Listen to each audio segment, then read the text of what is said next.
Good morning, everyone. I am here to present our homework number 10 for the Effective Presentations workshop. In this activity, we will begin by explaining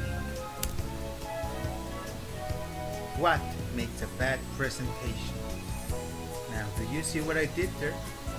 Don't ever do that. Ever. Okay, then we'll get to the first topic, which is not knowing your topic. As we know, you must be prepared to make a presentation. You cannot just start talking and expect everyone to pay attention to you. If they see that you lack confidence and do not know what you're talking about, they will start losing interest and will eventually stop caring about what you're saying, maybe even leaving the room. So it is important for you to not only know what you're talking about, but knowing your audience and making sure that they are interested in what you are explaining. The next thing is, you are the presenter, not these slides. A common error that most people make is that they put all the information they found of their investigation and put it on the presentation to make the presentation speak for itself. But this is not good, as you are the one who should be presenting. The presentation is merely a visual aid for you, so you must make sure that the focus is on you, the presenter.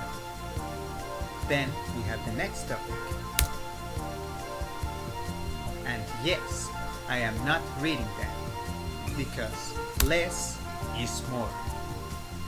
Some people tend to jam-pack all the information they found of their investigation and put it on one slide.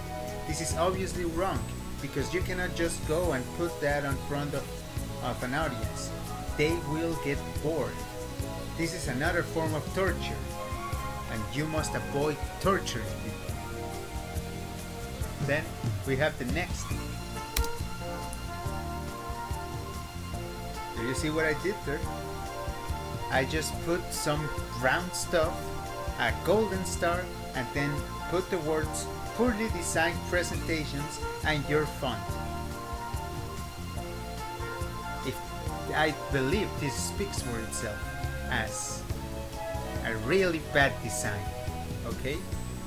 Well, you should always strive to make the most elegant and professional presentation you can. You can always innovate in something, but you must always strive to make a good presentation. You cannot just make something like this and expect people to care, because these presentations are for visual aid and people tend to want to look at visual aids. Okay, so then the next topic is, don't just add random graphs. Most people, when they are investigating something and then they realize that, oh wait, my investigation is not enough, then I'm just gonna put some graphs in here, graphs in there, and images there, images in that. But these images are really worthless when they don't explain anything.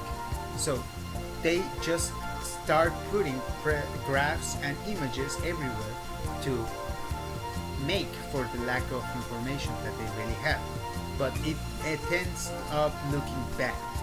So please stop this, as this only makes your presentation worse. It doesn't add anything to the presentation, only random graphs and pictures. Then we have the next point, which is, don't overuse animations.